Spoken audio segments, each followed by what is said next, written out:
يا مساء الفل أعزائي المستمعين في حلقة جديدة من بودكاست حب ولا صياح. هنا المكان اللي هتبعتوا لنا فيه مشاكلكم العاطفية أو صياح عن علاقتكم، وهنقول لكم تعملوا إيه أو هنصيح مع بعض أيهما أقرب يعني، وهو بدل ما تصيحي لوحدك. ونبدأ حلقتنا بمشكلة عاطفية اتبعتت لينا بتقول: أنا مخطوبة صالونات بقالي 5 شهور، بس هو بيحبني بقاله 2 سنين، وكان بيتقدم لي كذا مرة وأنا كنت برفض حتى من غير ما أقعد معاه، لحد ما قعدت معاه ووافقت وطلع فعلا بيحبني قوي. جدعة. ده فاضل ايه تاني؟ ما معكيش طبلة؟ طيب الحمد لله. وبيحاول يعمل لي كل اللي أنا عايزاه، وكان بيفضل يجيب لي ورد ويخرجني. بصي، هو لحد دلوقتي دي حاجة 13 خالص، ده راجل كلنا نستمناه. بعد كده بتقول اني حتى في عيد ميلادي كان عامل لي مفاجأة حلوة، وجاب لي دلالين وعدى عليا وخرجنا في سكاي ايجيبت في مول مصر، وجاب لي هدية غالية قوي.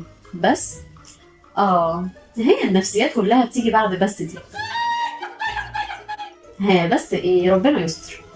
بس انا مش حاسة اننا متفاهمين او مبسوطة بكل اللي بيعمله معايا.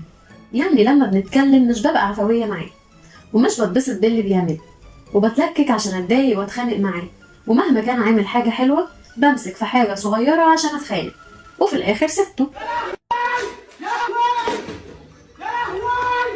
بس هو دلوقتي وحشني وانا بحبه. دي هرمونات غريبة جدا. استني بس استني، انت حد مأجرك عليا يا بت؟ ثواني كده يا جماعة نفهم، ثواني معلش. يا بنتي، منين بتحبيه ومنين مش مبسوطة باللي بيعمله وبتتلككي عشان تتخانقي معاه كمان؟ هو اي هرمونات وخلاص. طب انا عايزة اسألك سؤال، انت ايه مفهومك عن الحب؟ اجاوبكم انا؟ اعتقد انها ممكن تقول انها مش عارفه، لان دي مشكلتها اصلا، هي مش عارفه هي عايزه ايه، او مش عارفه اصلا هو ايه الحب بالنسبه لها.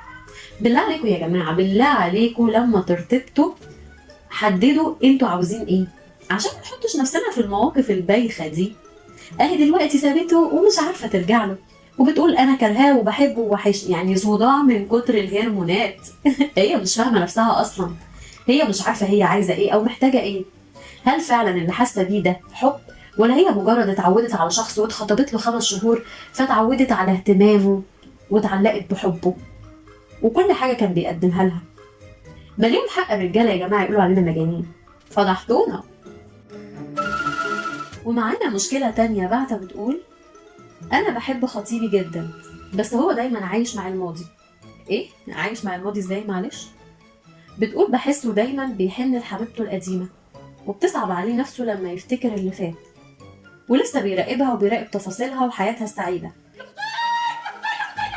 يعني مناسباتها وأعياد ميلادها. تحسوه بيتحسر إنه مش معاها. لا، ده أنا اللي هتحسر دلوقتي على شبابي. يعني إيه بيتحسر على حبيبته القديمة؟ طب وخطيبته الجديدة وضعها إيه؟ مضاف إليه؟ أنت راضية بالوضع ده؟ بس يا ماما. وبتكمل وتقول إن كله بيبقى واضح عليه بس بينكر، فأنا أعمل معاه إيه ده؟ أعمل معاه إيه ده؟ هو أنت لسه بتسألي بجد؟ انت محتاجه تخليه هو نفسه ماضي. معلش يعني، طالما لسه بيحبها هي بيخطبك انت ليه؟ هو اي فرهده وخلاص؟ ما خطرش في بالك الموضوع ده؟ بصي يا بنتي، هي كده واضحه زي الشمس انه لسه بيحبها وبيحاول ينساها بيكي فخطبك انت كبديل. فانت كمحاوله اخيره منك لازم توجهيه. ليه؟ عشان انت اصيله. لازم تقولي له يبطل يراقبها ويركز معاكي انت، ولو ما عملش كده يبقى عندك العيب، وانا بقولك اهربي وسيبيه دلوقتي حالا، لان كده واضح ان هو مش ناوي يحبك انت. وبكده يكون صياحنا النهارده خلص. مستنيه رايكم في حلقتنا النهارده، وكمان لو عندكم انتوا مشكله عاطفيه او صياح اكتبوا لنا في الكومنتات او على لينك صراحه اللي هتلاقوه تحت الفيديو.